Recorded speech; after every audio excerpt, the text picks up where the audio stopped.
Good morning, everyone. My name is Sheila P. Estorco. So now we will continue our discussion.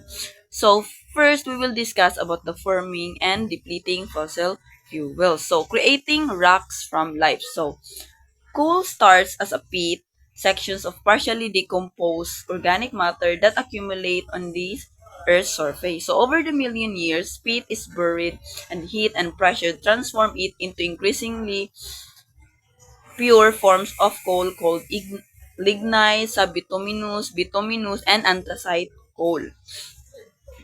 So there are downside in burning coal. So first is it releases toxin that is very dangerous for our health as a human being. It also emits large amount of carbon dioxide in the atmosphere that causes global warming, and also subsurface coal mining is very dangerous, especially for the miners. They might drop underground when the surface collapses.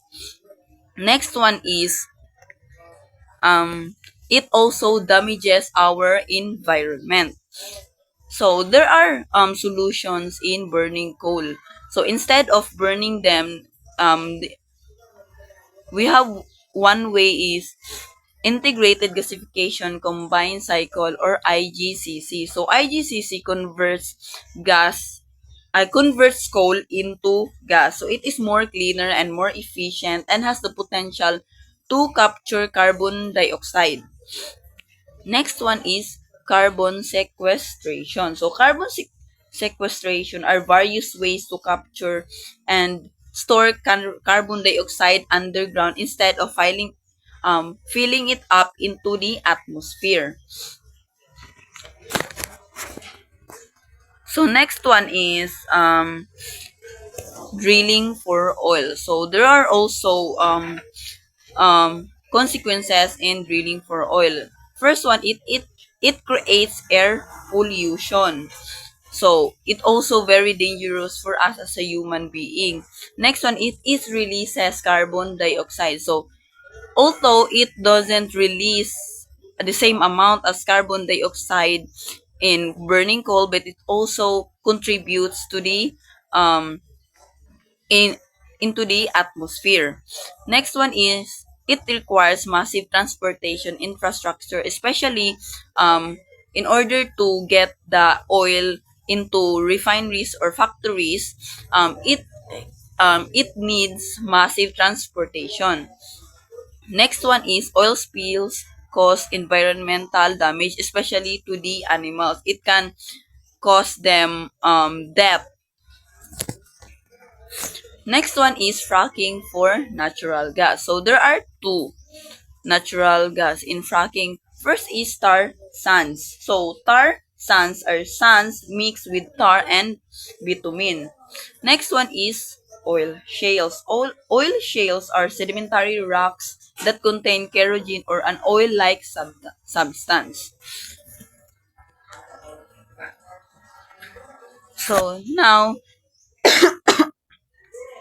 let's discuss the nuclear energy. So there are two nuclear how nuclear energy forms. So first one is splitting atoms or nuclear fission.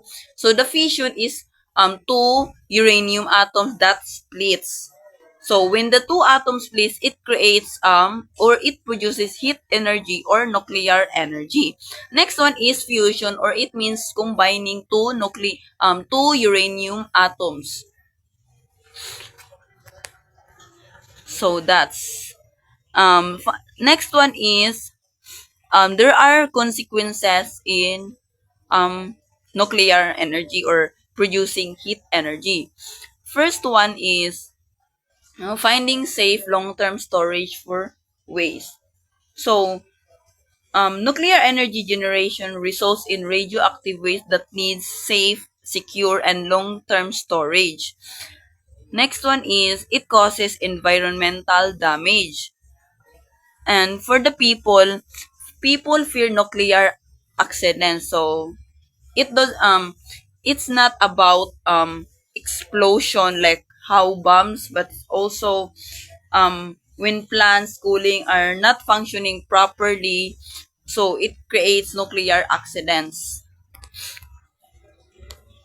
So now let's discuss about the living on the dynamic planet. So all of us have already experienced earthquakes, right? So there are three ways, or three how earthquake how earthquake works. So first is subduction zones, or the convergence of two tectonic plates. So like this, when two tectonic plates meets. First one is stretching, or the divergence. So the two tectonic plates moves away, or they splits away. Next one is strike slip, or when two tectonic plates rub against each other. So that's how that's are the three types of how land shakes when there is earthquakes. Next one is exploding and oozing volcanic hazard. So there are two types of volcanic. First one is explosive. So explosive is like when the volcanics explode, the magma distributes explosively into the different parts. And second is effusive or oozing. It is very gentle, or not like explosive one. So hinay lang siya pag explode. Next one is remarking the surface. So remarking the surface is how the surface changes. So especially in landslide, mudslide. So the surface changes when there is landslide. So ang surface mausog jud siya. So that's all my topics.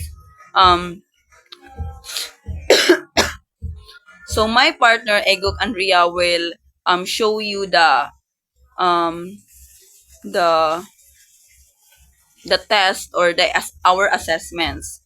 So now the assignments write a position paper on whether you agree or disagree with the use of fossil fuels. Write it on a one half sheet of paper. So that's all my discussion, and thank you.